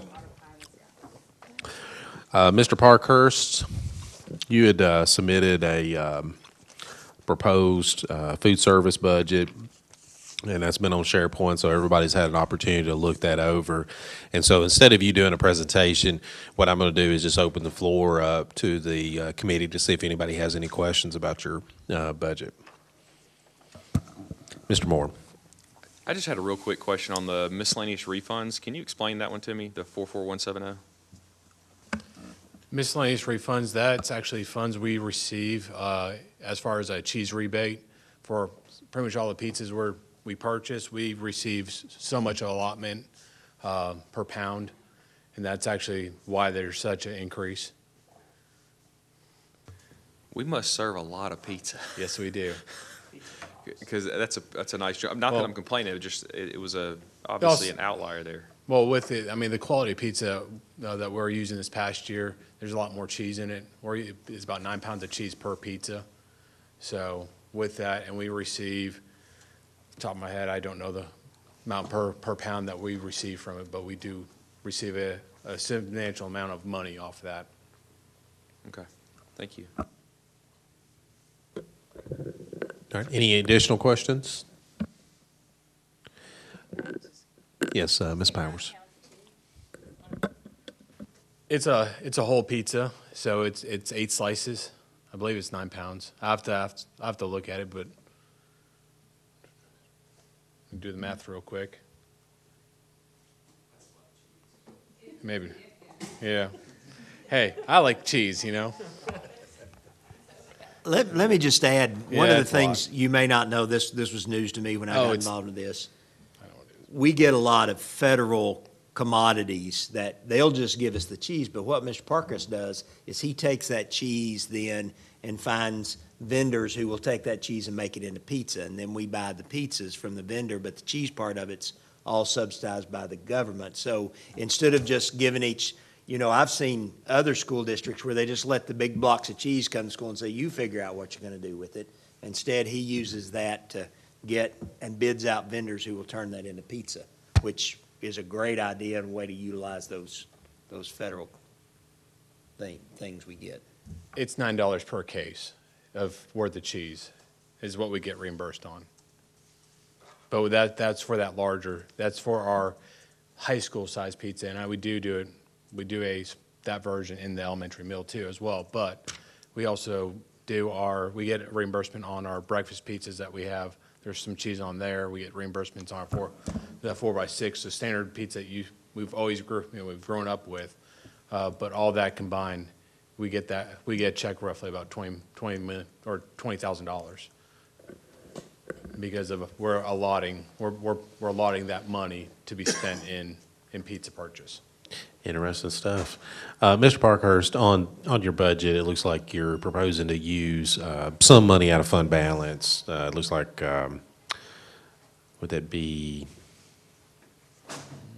would you be utilizing some fund balance out of your budget? On or- this budget, there's not. There's no fund balance being used, but Okay. that is something that will be coming back around just like every year. Once we determine our end of the month or end of our year expenses, then we find out what our 3 months, leftover is. So then I have to come back to you come September, most likely. So after the and books request. close, when you know the actual numbers, you may come back with some additional proposals for Correct. utilizing some of that fund balance. Correct. Because I think at one of our prior meetings, it came up in conversation about maybe reinvesting some of that money to update some of our equipment and maybe anything we can do to, Serving continue lines to and- yes. improve some of the food quality. Is that something that is already contained in your budget, or is that something we would look at more after the books close? I have, it's on that, if I can find it here, is at the bottom of page 2. It's item number or subcategory 710. It says food service equipment. Right now, there's 100,000 in that line for equipment. Of course, that's, that just makes us a status quo, money in, money out. But, I do expect to spend our fund balance, and bring that down, so we can get our schools, back into the shape, just like we've talked, like you've been talking about the rest of the school building. We need to do the same thing in this food service area as well. So there's serving lines, there's ovens, there's stoves, there's a long list, as you saw in that report that talked about the quality of life of what we have too, so. Okay, and so do you already have an ongoing plan for making those improvements, or is that something still in the development stage? I'm working through it right now of trying to pick out what schools or what pieces of equipment we need. A lot of schools are in need, so we're trying to do some right now, hopefully end of this year, over the summertime, and continue through the process. But we're trying to also build that plan of what those are. I think I would like, since we do have a 5-year plan, we've been picking on Mr. Breeden, having him come up with these plans. We're probably going to pick on you a little bit to maybe have maybe a kind of a 5-year plan where we can kind of see, okay, this is the vision, this is the end result, and so we can kind of start tracking those things where you're making those improvements. So, I agree. If maybe we could look at that whenever after the books close and you come back to us regarding some of those things, I would like to maybe see something like that. So It's in the works, so we're. Okay. Mr. Moore. A little bit.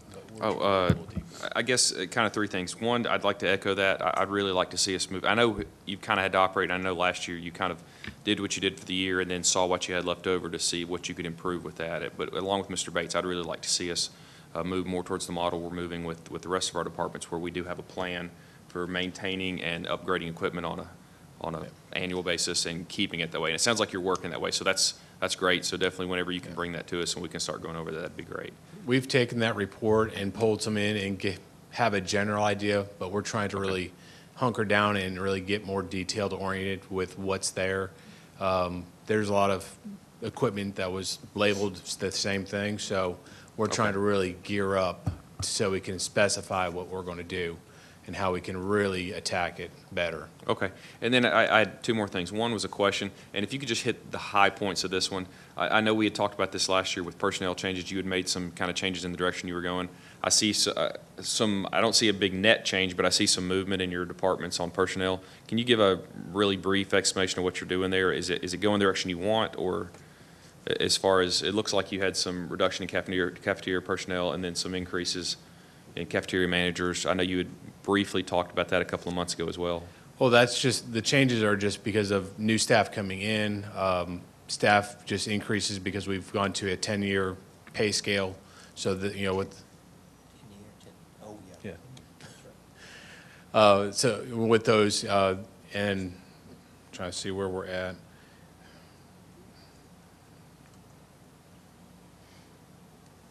Give me 1 second, let me flip over to my. Well, I mean, I think that actually answered what I was looking for. I know you briefly talked about this. You just kind of had moved some things around. It sounds like you're getting the direction you want as far as getting your staffing to where you want it. Is that would be where this is going? We're working on it. I mean, a lot of things we're trying to get in place of different training programs, different things that will help hopefully maintain staff. They'll stay with us. Of course, the other side, with the economy doing so well, it does make it tough for any school food service program, just because they can go find a, job with benefits and better pay. All right. So well, I understand it is a work in progress. Yeah. So you're still, but we're moving that direction. That's good to hear. Last thing, then I'll just go ahead and make a motion to approve food services budget as presented. Well, I do have, before, we do have some more lights. I do want to make sure that the other members have an opportunity, if that's okay. So let's stay it open for discussion just a little bit longer. Mr. Beaver and then Mr. Dudley. Yeah, it sounds like there's a lot of cheese involved. And it sounds like I guess an innovative idea of how to use the cheese. But how does that fall in with the National Nutrition Guidelines? That is the joys of my job. I get to take, as you see on page 1, it is item number 47112, that's our federal commodities money that we receive every year, that line there. So last year we had 338. This coming year we have 477. Those funds, I get the joy of trying to find things that our kids will eat, consume, that meet the standards that our federal government require us to meet. Most of it, there's a good portion I put it towards produce. There's portions that we're using a pulled pork. Excuse me, I didn't understand that. Pulled pork. Oh, okay, okay. So we actually try to allocate funds to items that our kids will consume. And that's what, so that helps us on some of our food cost, as far as we get a reduced item and we just cover the processing of it, or depending on, or however it is. But we pull that money into different items that will be consumed. But all these items, yes, they do fall into the guidelines of our federal regulations. It is something that So Michelle would be happy. I would hope so. Thank you, Ms. Parker. Thank you, Mr. Chairman. Mr. Parkhurst, your personnel program is going to basically stay the same. Similar numbers of full-time employees and then temporary employees and also no real significant changes in any of that. That's correct. Okay. That's all I had. Ms. Powers? My question doesn't pertain to numbers, but I am just curious how it works. At some point in the year, I was told that like water was an option instead of milk, because if I understand correctly, they have to get a protein, a fruit or vegetable, like it's very. And 5 components. The water is just there if they, for them to pick up, as far as, it's in the box with the milk. Because we have a lot of kids that don't like our milk. Going to a 0%, 1%, we have kids that walk through without a drink. So it gave them something, a bottle form, instead of going to the water fountain or something like that, or wherever else that they had options for, they could just grab that water. So that's really what that water bottle was about. It was just giving them. But then it went away, right? It was there for a bit, but then it went away. It shouldn't be. It should still be there. Okay, well, maybe one school did not like that option, but Maybe, anyway. then I need to have a conversation with that school. But I emailed you, but anyways, do elementary schools have to get milk? Do the kids in elementary have to get a milk? They do not have, they are not required to get a milk, no. They're required to get 3 of the 5 items. So they get a choice of picking up a fruit, a vegetable, they have to get one of those, and then after that, it's just 2 more items. So if they get a milk, the meat, or the grain. So they can decline 2 of those 5 to get for a reimbursable meal. Okay, well, thanks. I feel like I see so many unopened milk cartons get thrown away. And it just, from my not liking the waste, it just kills me. But, so they do not have to put that on their tray? No, they don't have to put it on the tray. And hopefully they have a table set up to where that can actually sit down for somebody else that wants to pick it up, instead of throwing that whole milk, unopened carton or fruit or whatever else that child's picking up onto a table, so somebody else can consume it. So we don't have that waste that you're talking about. Okay, wait, just so I understand, there's supposed to be a table set aside where if someone doesn't want it, they can put it, if they don't touch it? Well, I've made that suggestion. The flip side is it is our, it's bill, it is not our area. It's not the bill, so having something available or having that option made available is, logistically is the question. Do they have the space to do it? So some schools are doing that. Some schools are, or are finding other ways to accommodate. So it really all depends on what is there, to, lay that out. So if they want to, once they walk through past that cashier, that meal becomes, it's theirs. So whatever they want to do with it, if they just want to walk to the trash can, dump it out, and not eat a bite, we can't do anything about it. Sure. So the question is, if we make something available for them, hey, just sit that down if you don't want it, and somebody else can consume it. All right, well, I just appreciate you increasing my understanding. Thank you. Mr. Parkhurst, just real quick, I know you've said that you're developing some of these plans, like dealing with having new equipment, and we talked about a 5-year plan. What would be a reasonable timeline as far as our horizon when you could come back to the report, to the board and report as to the specifics of that 5-year plan? I'm hoping to have that complete by June.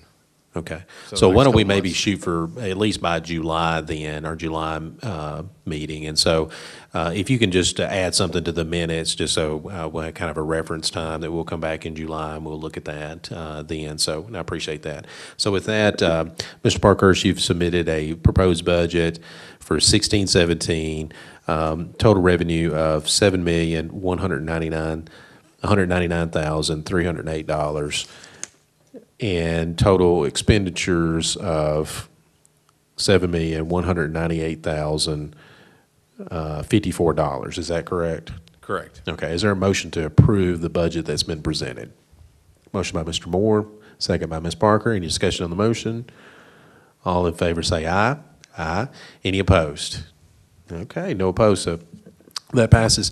Let me just really quick, just to say we're now, we've reached the end of our 16-17 budget committee process. I know it's, everybody's put in a lot of hours working through all this, and it's been a new process, and I think it's going to be a good process going forward. And first, I just want to thank Mr.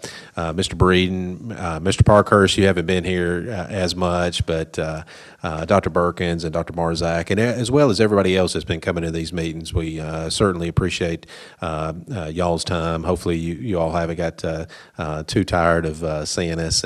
But I also want to just thank my fellow committee members. I know that you all have put in a lot of hours going through this process, and so I really appreciate everybody's patience. And I think it's been a very good, productive few weeks that we've gone through. And we'll get more efficient in the future. This has been a new process. I don't foresee this taking as long next year. Because this has been kind of a learning process for all of us. But I do thank everybody for their time, and I do believe that the time that you all are investing hopefully is going to make a big impact for years and years to come. So I know it's a lot of time that we are investing, but I hope it's good for the future. So with that, Dr. Marzak. And I want to go on record to say thank you to the principals and the teachers that helped us develop the KEYS budget. It didn't come from us. So the KEYS budget came from the school. Principals met with teachers. Teachers gave feedback. And it's been a really good process. And moving forward, we're going to continue it. You will see the KEYS year after year after year. They're not going to go away. We're not going to say, we're done with the KEYS. Let's do something else now. We're not going to do that. They're going to be here for a while. So I've appreciated their help and their input. And yeah, I gotta laud some praise over here on Dr. B. You know, not bad for a finance director coming in October, who had to hit the ground running and deal with some undealt with issues that she's had to deal with over the last couple months. So I want to give some kudos to this lady to my right, because she could have walked out of me a long time ago and said, you know what, I'm out, and she didn't. So I'm really proud of her. She's done a good job. Good deal, good deal. Yeah, so we do appreciate Dr. Perkins and helping us with this process. So with that, is there a motion to adjourn? Motion by Mr. Moore. Second by Mr. Pennings. All in favor say aye. Aye. Any opposed can stay here all night if they want to.